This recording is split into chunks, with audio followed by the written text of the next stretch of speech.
Nor am I the guy that allowed a goal with 3 seconds to go, the latest goal in Game 7 history in the NHL, and nor am I the one that let up a goal in double overtime.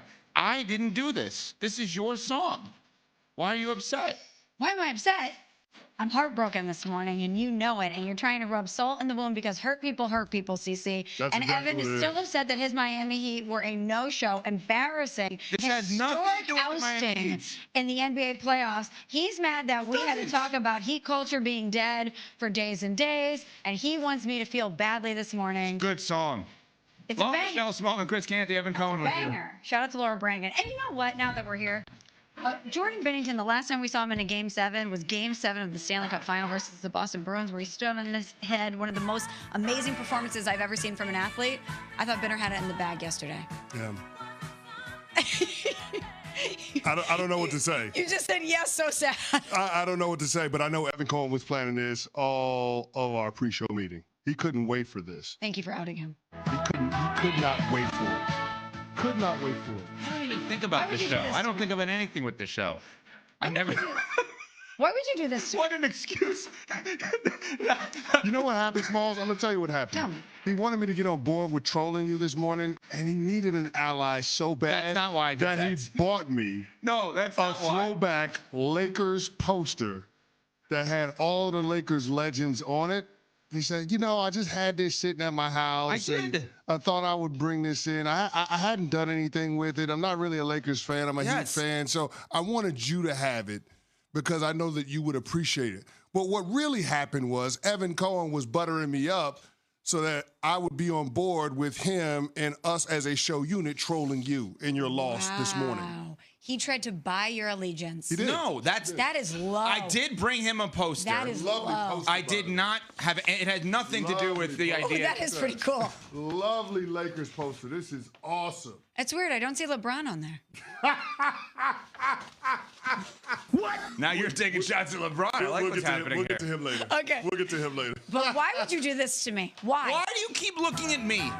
Because we're I playing can't again. play. Shout out to Laura Brannigan. I don't even have access to Our phones. I can't even see the phones where we are. But you can influence what happens while I'm in hair and A makeup. lot to of hurt me. influence there. A lot of influence. I have no influence on what Pat Costello plays. That is a collapse, though. Yes, indeed it was. It was a horrific collapse.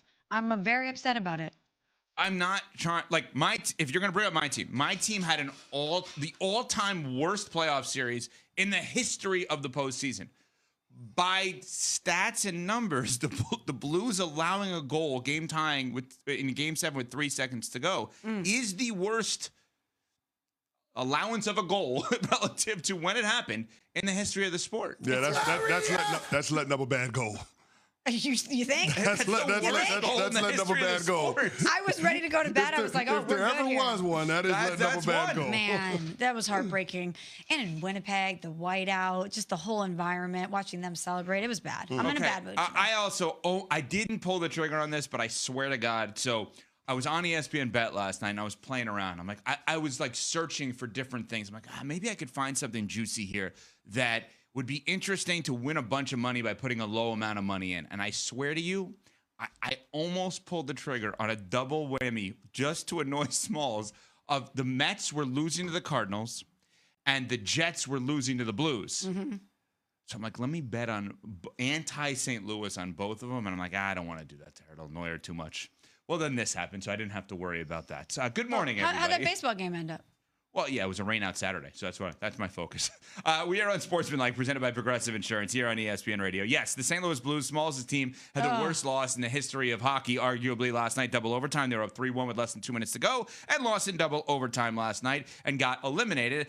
Meanwhile, the Golden State Warriors did what they do, which is win big games, but it was not necessarily for the entirety of the game led by Steph Curry. I thought it was going to be a Steph Curry game. It was a Steph Curry game, but Buddy Hield played the Steph Curry role last night as he hit 9 3-pointers, 33 points, 12 of 15 from behind from the floor, 9 of 11 from behind the arc. Steph had 22, Jimmy had 20, Draymond had 16, also had a technical foul, which I'm sure we'll get to. But the Golden State Warriors advanced to the second round in what is probably going to be an unbelievable series against the Minnesota T-Wolves by eliminating the upstart Houston Rockets 103-89 in Houston after Houston forced a Game 7, being down 3-1 in this series. All right, now, what's more interesting to you guys? The way that Jimmy, Steph, and Hield played, or all of the antics around Draymond?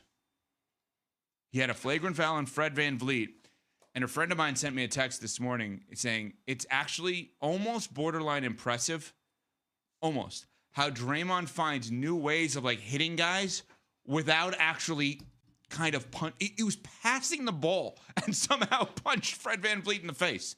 I don't even know how he does it. Is it impressive? He kind of gets away with punching guys. Here's why it is impressive, because the team needs him to set the tone in that way. If he doesn't play with that edge, then all of a sudden the Golden State Warriors fall flat. How else can you explain what happened in Game 5? How else can you explain what happened in Game 6 at home when we thought they had the closeout opportunity in the bag, which is why they set the majority of their starters in the second half in Game 5. But when Draymond doesn't play with that chip, the Golden State Warriors aren't the same outfit.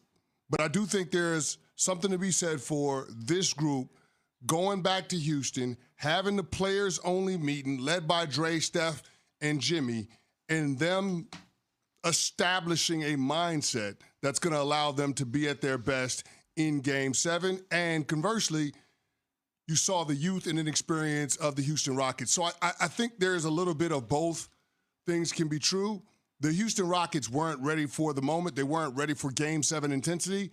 There's a different level in the NBA. You have what you get in the regular season, you have what you get in the playoffs, and then you have what you get in Game 7. And I don't think that the Rockets were prepared for the level of physicality, the level of intensity, the level of attention to detail that it takes to best a Golden State Warriors team. But it starts with Draymond Green setting the tone in terms of the edge that the Warriors are going to play with. And the way he talked about Game 6 and that players-only meeting did set the tone, too. Steve Kerr talked about that, about how Draymond took responsibility for the flagrant foul and the pouting afterwards and said he needed to be more poised. And the way that helped the conversation and that meeting influence how the guys approached it moving forward. And that's part of the reason why I thought the Golden State Warriors were so dangerous heading into these playoffs, because they do have that scar tissue. They do have that championship DNA. Guys like Draymond do know exactly what they need to do to extract the best out of themselves, their teammates, and how to influence the outcomes of games. And even though the Houston Rockets are incredibly talented and we know that they're well coached, when it comes down to it, these guys just know how to get the best out of themselves and rise to the occasion. And we saw it yet again with the Golden State Warriors. There was so much on the line, I thought, for the Warriors last night, and they obviously eased to a victory. They were up as many as 20 in the fourth quarter. I mean, if they lost last night, the Jimmy Butler trade for this season would not have been justified. For this season specifically, because even though they're 28-11 in games he plays, I promise you they could have made the playoffs with Andrew Wiggins, and I promise you they could have lost in the first round with Andrew Wiggins. Right? They had to actually win a round, and probably even more. I think it's going to be I think the Minnesota Golden State series may end up as one of the best second-round series of all time. I think this has a chance to be one of the Not if Golden State don't play a lot better. Well, I just think that Golden State should be really good, obviously. And I think Minnesota is a tough matchup for them, to be honest. I would right now, I'd never pick against the Warriors. I'd actually lean Minnesota personally, but I think this series has a chance to be awesome. I also would be surprised if Draymond doesn't get suspended at least for one game in the series. I almost think that's an easy pick. With Rudy Gobert across the way, he's going to... Is Rudy Gobert even going to be on the court? Well, that's another thing. I don't know the way the Warriors play with that small lineup. I don't know that Chris Finch can play Rudy Gobert. Here's a wild statement. I don't know that the Warriors want to play Gobert off the court. I almost think you want Gobert on the court. No, I'm sure they do. As weird as that sounds. They want to put him in pick and roll situations and let Steph cook him. But I don't know that the Minnesota Timberwolves are just going to let that happen.